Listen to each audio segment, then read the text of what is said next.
I'm going to talk about hydroxychloroquine today because some guy named Steve ticked me off. This guy named Steve has a church and a lot of people who listen to him, so he's just extra on my list right now because he's dangerous. Um, what I will say is that there was one beautiful commenter on his page who actually cited a study, and that makes me really happy. I love seeing when people are out looking for reliable sources. I love it was a reliable source. It was NCBI. I look at stuff on there all the time. It's interesting. It's got a lot of interesting stuff on there. Um, but unfortunately that study is just not ideal. It's not what we want to see when we're offering people medical advice. And and so that's what I'm going to talk about today is just how unfortunate everything is and why this poor woman was wrong. What I will say is that, again, I love seeing people taking their health into their own hands. Sometimes my patients will come in and they'll say, hey, I looked up this medication I was taking and I don't know why I'm taking it. And I'll be like, you should probably talk to your doctor about that because, yeah. Or people will come in and ask me, like, what kind of toothpaste? And we'll talk about different toothpaste, we'll talk about different mouthwashes, we'll talk about products and brands. I love seeing a patient who is proactive about their health. It makes me really happy to see that they've, Googled their medications and their dentrifices and anything relating to their treatment. I love getting questions about that because it just shows that they're more likely to take care of themselves, and that, as a healthcare provider, is something you want to see. Now, that being said, you will notice that there are people who speak in absolutes, and you want to be very careful of those people because people who are scientifically literate, meaning people who can read studies, understand them, and understand sort of the responsibility that comes with medical knowledge, rarely speak in absolutes. I'm very bad about this. I love speaking in absolutes. I read something or I hear something, my dentist will say something and I'll be like, oh my god, I have to tell every single person about this. And sometimes I'm not careful with my language and that's irresponsible of me. But right now, especially as it relates to coronavirus, we all kind of have to be very careful about what we say because something that somebody says can kill someone. We've had people die already from drinking fish tank cleaner because it had chloroquine in it. And we will probably have more people die from trying to self-medicate. If your doctor prescribes you hydroxychloroquine, that's amazing and I hope it works and cures you or your loved one. Um, but just the idea that I've been seeing going around, the genuine toxic idea is we have hydroxychloroquine, we know that it cures us, and therefore we do not need to social distance anymore and we should all go back to work. And that last part is what I'm really concerned about because no, there is no way, and I know I'm speaking in absolutes again, but I'm right, there is no way, absolutely no way that hydroxychloroquine can cure everyone. Even if it's like a miracle drug and it cures 99.999% of everybody in the world, there is still going to be a certain population that can't take it for one reason or another. And the study that this woman cited kind of mentioned that, and it seemed a little bit offhand. It seemed a little bit swept under the rug because they were excited. Research is exciting, but it's dangerous. So we're just going to kind of talk about this study because, oh my goodness, the sample size. The sample size was 42 people with the coronavirus, with COVID-19. And for those who may not know, that's a stupid small sample size. That is absolutely unreliable. It is stupid. And I understand that they're working with what they have. We're all working with what we have, but Lord help me, you will never see a reliable study, a reliable statistical analysis of anything that has only 42 data points. It'll be very rare. You'll see that in a high school math class. What we want to see with medical studies is hundreds of people or thousands of people.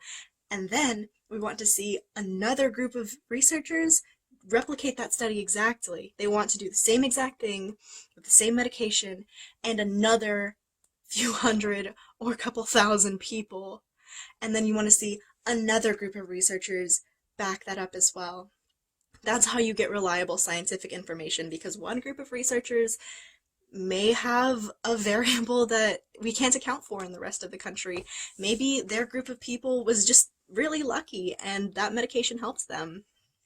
And what we're seeing here is even worse than that. So they started out with a group of 42 individuals, which, wow, of those 42 individuals, only 36 participated in the study. Now, why, you may ask? Did only 36 out of 42 people participate? Isn't 36 an even more ridiculous number? And yeah, you're right, it is.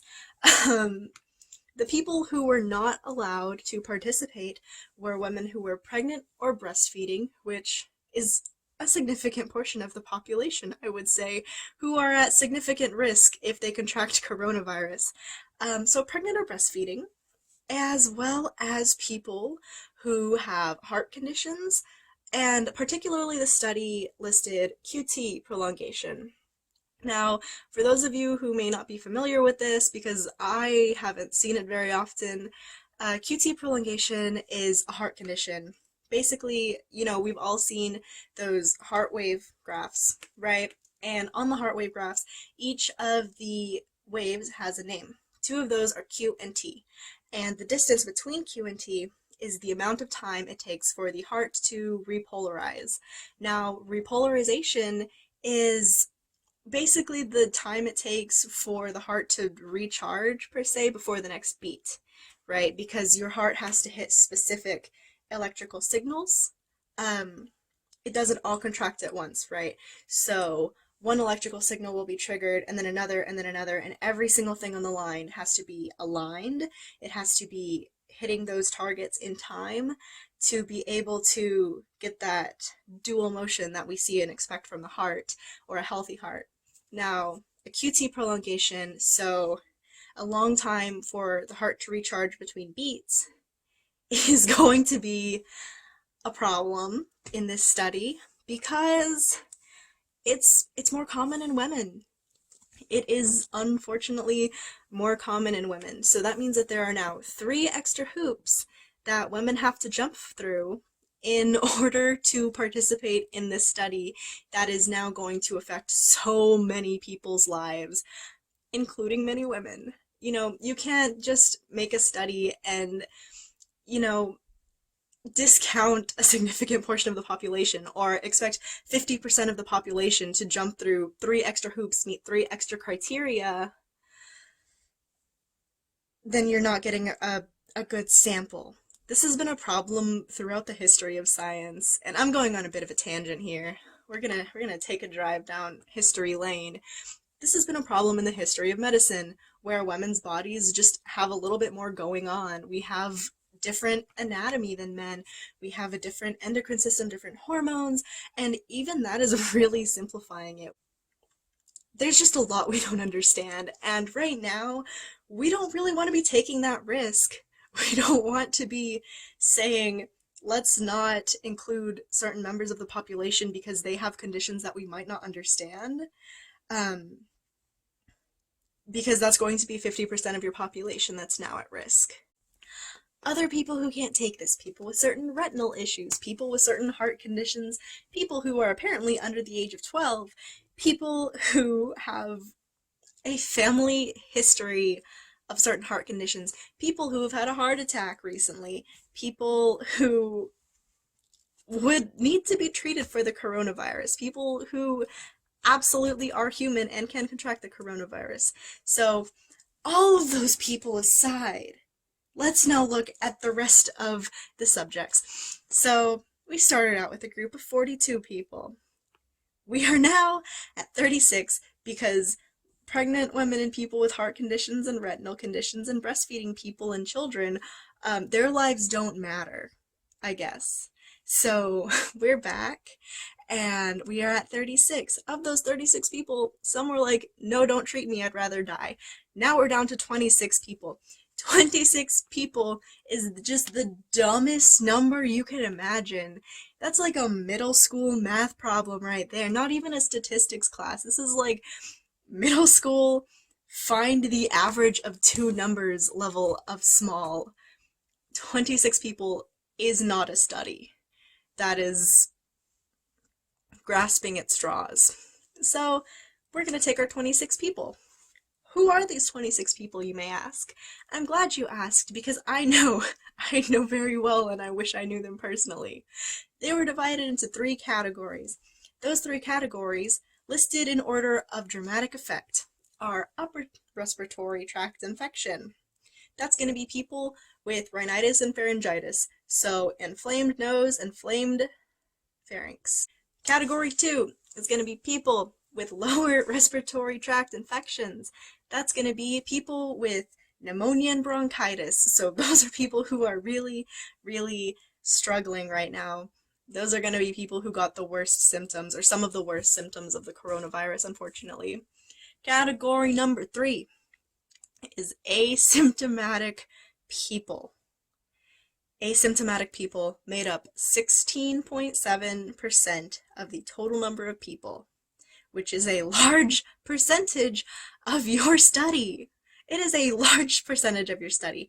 Now, when I say asymptomatic, let me just sort of elaborate on that, because we've all heard it a bunch of times, but I just kind of want to put it in context a little bit more. So that means that almost 17% of the people you tested your drugs on were not showing any symptoms. They weren't feeling sick. They weren't having issues. So you saying that you cured somebody doesn't mean a whole lot. It really does not. You're saying that of your already tiny, tiny number of people, almost 17% of them didn't feel sick at all.